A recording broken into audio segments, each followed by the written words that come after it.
por el momento en que nos encontramos en la actualidad, un momento de mucha incertidumbre, como todos ustedes sois conscientes, por el conflicto geopolítico, donde nos encontramos en un momento de incertidumbre desde el punto de vista de los precios, también desde el punto de vista de la evolución económica y del impacto que pueda tener digamos, las tensiones geopolíticas en la evolución económica, ¿no? Y en ese sentido, sí quisiera, antes de pasar a analizar el contenido de este informe, hacer una reflexión sobre el libro blanco de la reforma tributaria, donde desde el Instituto creemos que no es el momento de llevar a cabo una subida de impuestos, sobre todo tras años de aumento de la presión fiscal en nuestro país, cuando hemos tenido también previamente una de las mayores recesiones de nuestra historia. Y no solo no es bueno subir impuestos, sino el mero anuncio de subidas de impuestos genera incertidumbre en las empresas y un deterioro de la confianza empresarial. Creemos que la dirección debe ser la contraria, reducir la presión fiscal en el mundo empresarial, donde los costes están aumentando de una forma muy significativa y se está poniendo en cuestión la recuperación económica, y un aumento de impuestos pues generará todavía un retraso mayor. Posiblemente en España estemos en el culón, en la parte de atrás de la recuperación europea, fundamentalmente o en gran parte debido también a este aumento de la presión fiscal. Este informe lo que va a tratar es de una pata que hasta ahora no se ha tocado, que es la eficiencia del gasto. Es decir, nosotros creemos que tenemos que trabajar mucho más sobre la eficiencia del gasto y no tanto sobre el aumento de los impuestos, porque existe muy poco recorrido para el aumento de la presión fiscal. El propio Comité de Expertos señala en su libro blanco para la reforma tributaria que la reforma de la eficiencia del gasto debe ser también un objetivo importante. Desgraciadamente, esta mención se limita a una frase y no hay ninguna propuesta al respecto, que debería de haber sido, yo creo, la base de este informe, ¿no? Y por tanto, creemos que hay que trabajar sobre este tema, ¿no? Una reflexión que hace este informe es que a partir de cierto nivel de gasto y cierto nivel de ingresos, un mayor nivel de gasto no significa una mejora de la prestación de los servicios públicos. Incluso la evidencia empírica puede mostrar lo contrario. Es decir, un aumento del gasto y un aumento de los ingresos puede generar una peor calidad del gasto público, una mayor ineficiencia del gasto público. Es decir, que puede haber una correlación positiva entre ineficiencia del gasto, más gasto y mayores ingresos, fundamentalmente porque muchas veces este aumento del gasto, y así lo demuestra la evidencia empírica en muchos países que tienen mucha ineficiencia del gasto, generan más ingresos para generar más gasto. Digamos que lo que ocurre es que muchos de los gastos improductivos se vuelven estructurales, y esto hace que la economía a largo plazo pues tienda a crecer menos y a ser mucho más ineficiente. De hecho, algunos estudios empíricos, como señala el propio informe, viene a decir que un aumento del 1% del PIB en ingresos fiscales, a partir de determinados niveles de ingresos fiscales y de gastos, puede llevar a una reducción del 1% en la eficiencia del gasto. Es decir, que tenemos que ser mucho más agresivos en las políticas del gasto público y de mejora de la eficiencia de este gasto público.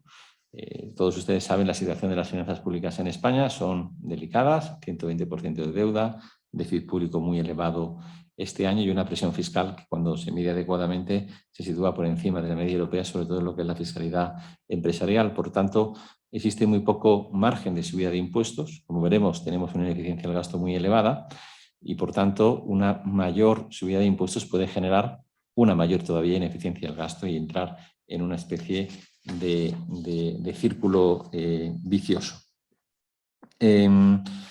La mejora de la eficiencia del gasto no solo genera mejoras desde el punto de vista del déficit público.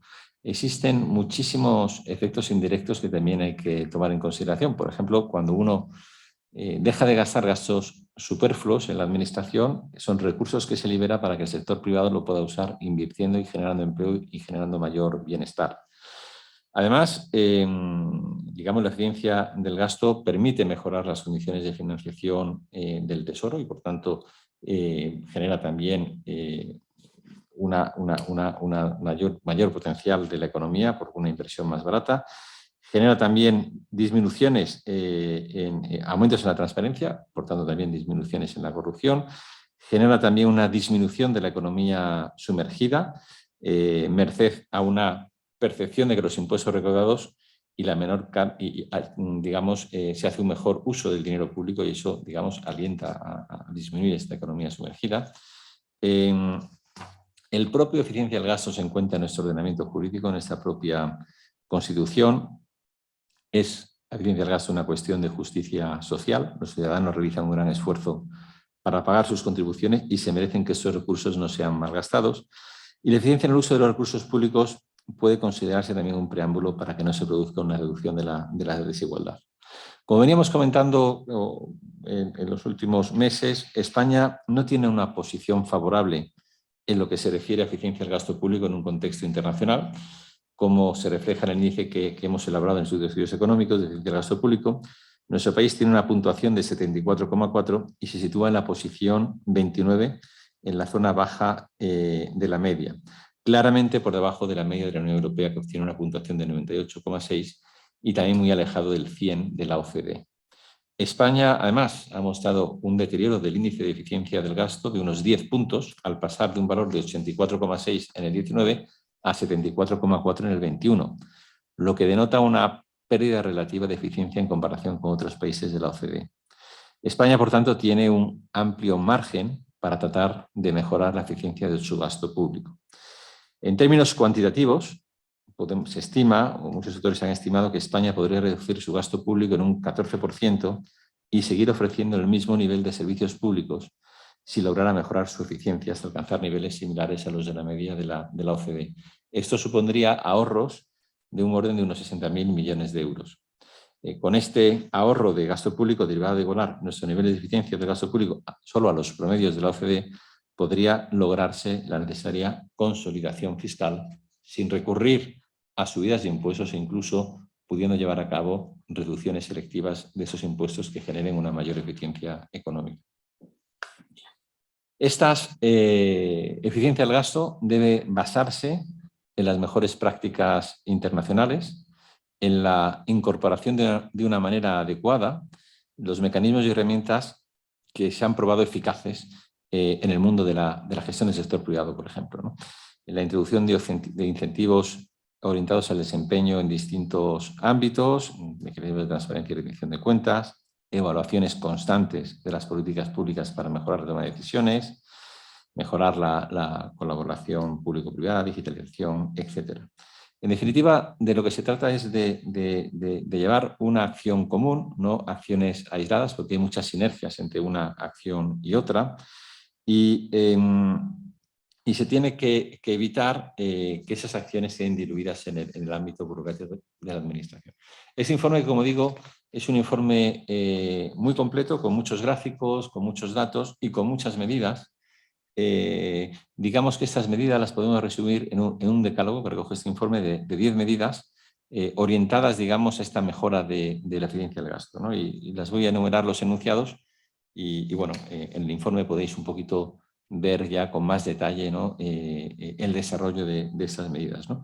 En primer lugar, y la primera medida del decálogo es la implementación de mecanismos de transparencia y de rendición de cuentas, que va a favorecer la evolución de las intervenciones del sector público y va, digamos, a ver, digamos, la eficiencia de estas medidas desde el punto de vista de los objetivos. En segundo lugar, una gestión profesionalizada e independiente, donde se trata de evitar una gestión pública politizada, intentando que en la medida de lo posible dicha gestión esté regida por profesionales independientes. Tercera medida, una evolución constante de las políticas públicas, es decir, ver lo que funciona y lo que no funciona. Reforzar lo que funciona con los objetivos que se marcan y cambiar lo que no funciona.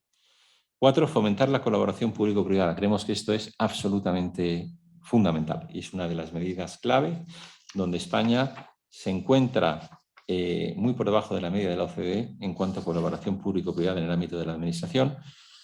Y creemos que esta colaboración pública-privada, usando la innovación de las empresas, se puede trasladar a una mayor calidad en los servicios prestados, junto con un ahorro muy sustantivo de los costes. La externalización de determinados servicios supone mayor flexibilidad y respuestas más ágiles frente a una demanda puntual. Creemos que y usar la especialización que el sector privado tiene en muchos sectores. Quinto elemento absolutamente importante, y lo llevamos diciendo también, es la corresponsabilidad fiscal. Es decir, la competencia entre administraciones para ofrecer los mejores servicios al mejor coste es una cuestión, creemos que de sentido común y que favorece, digamos, a esta eficiencia del gasto. Mejorar la colaboración y cooperación entre organizaciones públicas para reducir la burocracia. Es decir, existen muchas duplicidades y existe muchísima capacidad de hacer economías de escala en la prestación de servicios públicos en nuestro país. Mayor flexibilidad, número 7 del decálogo, y orientación al mérito en el empleo público. La importancia del empleo público, tanto en términos de costes sobre todo el gasto público, como en términos del porcentaje sobre el empleo total, hace muy necesaria su eficiencia y el aumento de su productividad. Tienen que tener incentivos al mérito y al esfuerzo y las posibilidades de una mayor carrera profesional dentro de la administración, que atraiga además un mucho mayor talento al mundo público. El octavo es el presupuesto basado en el desempeño. A diferencia del criterio incrementalista, que ignora los resultados y las necesidades reales del gasto, la introducción de presupuestos basados en el desempeño, que tengan en cuenta a la hora de establecer la dotación de recursos, la actuación y el desarrollo de distintas áreas y proyectos, es una palanca clave para mejorar esta eficiencia del gasto.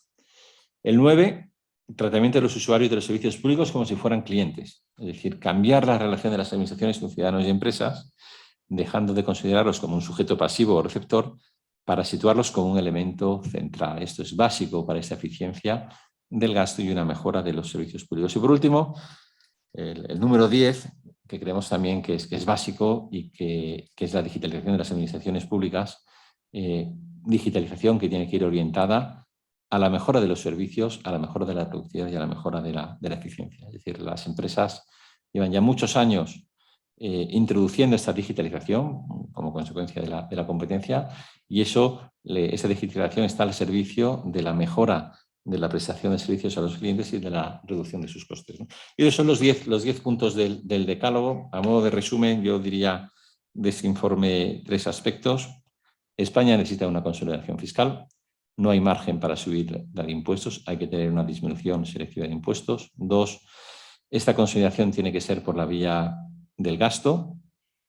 Un mayor gasto público a partir de determinado nivel de gasto público no mejora los servicios, sino que incluso en ocasiones genera un deterioro de la eficiencia del gasto público y se puede entrar en una espiral, círculo vicioso, aumento de impuestos, aumento del gasto improductivo, lo cual deteriora la economía a medio plazo. En España tenemos mucho que mejorar desde el punto de vista de la eficiencia del gasto. Estamos en el país número 29, un 14% por debajo de la media de la OCDE, 74, índice de 74 sobre 100 en la OCDE, 98 y pico es la Unión Europea. Por tanto, mucho margen, hasta 60.000 millones para situarnos en la media de la OCDE en cuanto a mejora del gasto. Y hemos propuesto un decálogo de medidas que están incluidas, no son originales nuestras, están incluidas en muchos de los informes y recomendaciones de instituciones internacionales, y creemos que ahí hay un trabajo que hacer, donde desde el punto de vista de la administración pues, es un tema que se ha tocado poco, y creemos que esta es una de las patas claves para las reformas económicas en nuestro país. Ahora, si queréis, pasamos a la ronda de preguntas.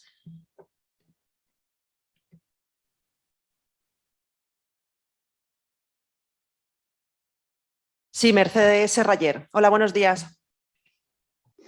Hola, ¿qué tal? ¿Se me escucha? Perfectamente. ¿Qué tal? Pues a ver, quería saber si podíamos concretar, habéis dicho este decálogo, pero habéis dado la cifra 60.000 millones, que es muy abultada, ¿no?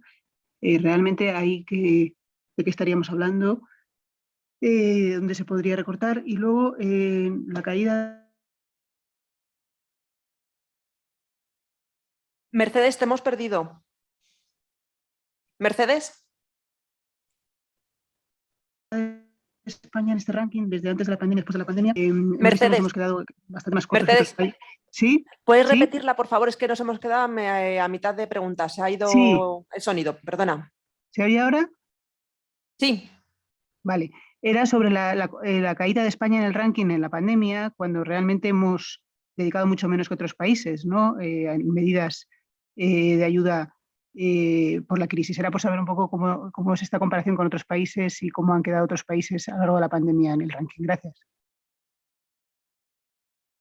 Para más detalles, desde el punto de vista de la pandemia, es curioso, pero se cumple la máxima que comentaba anteriormente. Es decir, en España, como consecuencia de la pandemia, se han producido dos efectos. Se ha aumentado la presión fiscal y se ha aumentado la ineficiencia del gasto. Es decir, muchas veces, y es una correlación que se produce, ¿no? Y es un poco lo que se observa en los indicadores del propio instituto. Es decir, empeoramos cerca de 10 puntos la eficiencia del gasto y hemos aumentado la presión fiscal en 4 puntos. Es decir, que es una de las conclusiones que sacan. Desde el punto de vista de las medidas, la verdad es que es mucho dinero, 60.000 millones, que es equipararnos a la media, y el decálogo pues son 10 actuaciones muy claras y bueno, podemos, en fin, yo destacaría, por ejemplo, es decir, la verdad es que todas son muy importantes, pero por ejemplo cuando se habla de digitalización, es decir, yo no he visto cifras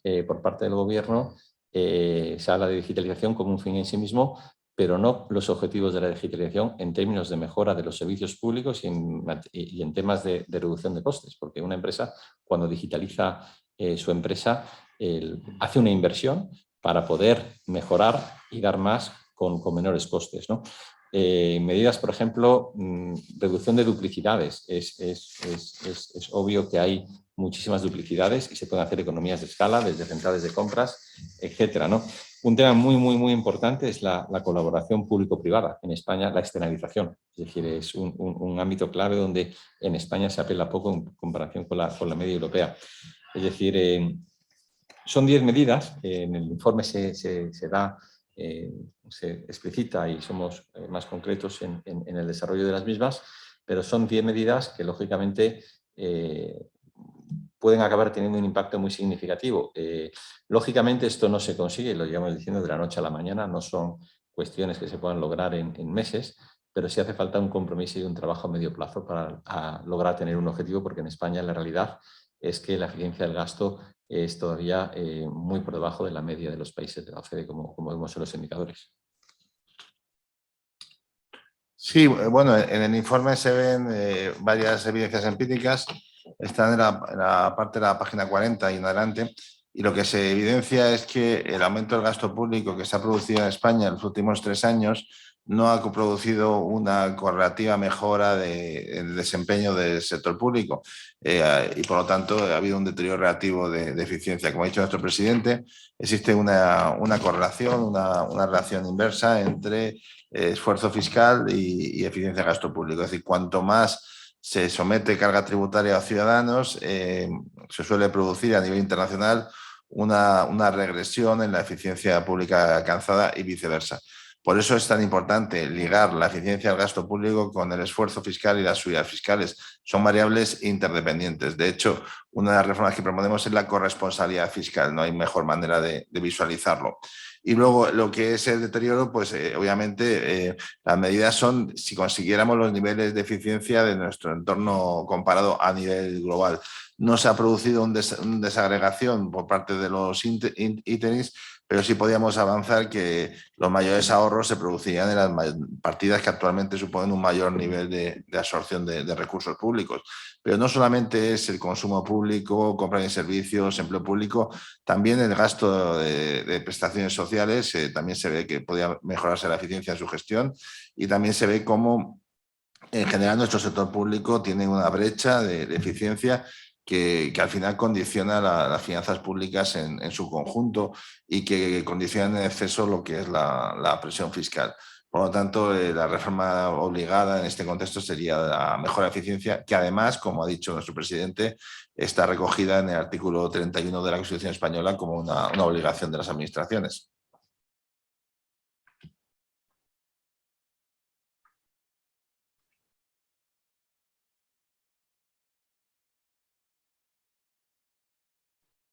No sé si hay alguna pregunta más.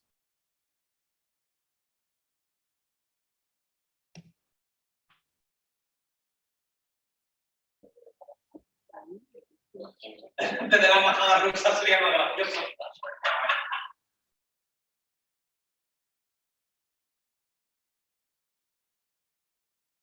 Nada. Pues si no hay ninguna pregunta más, estamos a vuestra disposición. Estamos a vuestra disposición y bueno, pues cualquier duda, tenéis ya el informe, si alguien no lo ha llegado, que me lo confirme y ahora también os vamos a enviar la nota de prensa. Erika. Sí, María. Perdona, es que había puesto en el chat porque no encontraba levantar la mano. No sé si puedo hacer una pregunta. Sí, María Vega del Español. Muchas gracias. No, yo solamente quería saber si nos podrían hacer una valoración de las propuestas un poco más detalladas del impuesto de sociedades que han hecho por parte del comité de expertos. Bueno, pues un poco cómo los valoran y en el sentido de que parece que no hay tanto margen como se había dicho en en recaudar más a través del impuesto de sociedades y luego pues propuestas como la de no abusar de las deducciones de gastos. Gracias. Bueno, nosotros creemos que, bueno, creemos no, es decir, se ha producido un aumento de la fiscalidad empresarial en los últimos 3 años muy sustantiva.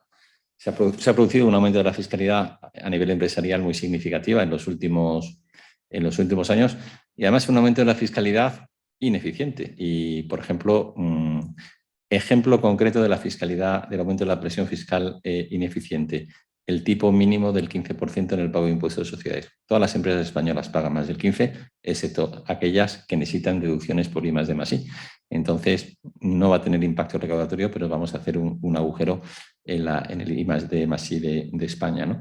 Por ejemplo, el propio informe de expertos reconoce que en España es uno de los países donde la compensación de bases imponibles negativas es más perniciosa y más restringida para las empresas. Sin embargo, la solución no es mejorarlo, sino posiblemente empeorarlo. Es decir, creemos que lejos de aumentar la presión fiscal a las empresas, que ya es mucho más alta que en Europa, va un poco en la línea además con ese informe, lo que tenemos que hacer es mejorar la eficiencia en lo que es la imposición, relajar o reducir de forma selectiva determinados impuestos con escasa impacto recaudatorio, pero que tienen un efecto distorsionador muy elevado, ¿no? Aquí pues, he puesto dos ejemplos, pero hay muchos más. Por ejemplo, en el tema del emprendimiento, es un tema sobre el que también hablamos mucho en nuestro informe. Es decir,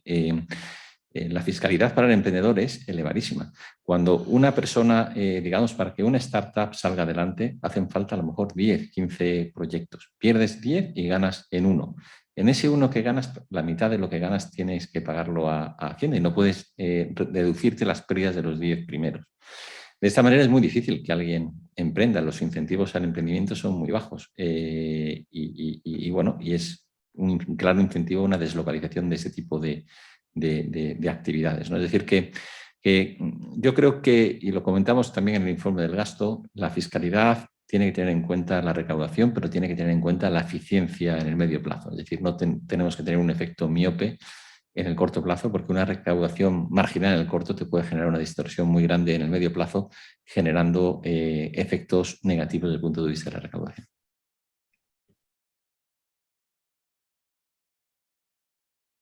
En el impuesto sobre sociedades, la verdad es que nos parece muy positivo que el comité de expertos haya reconocido que la corrección de la doble imposición habría que revisarse en cuanto a la subida del 5% en doble imposición aprobada hace 2 años en el presupuesto general del Estado no ha demostrado que tuviera el impacto recaudatorio que se preveía y sin embargo sí ha podido extorsionar muchísimo la política de reparto de dividendos e internacionalización.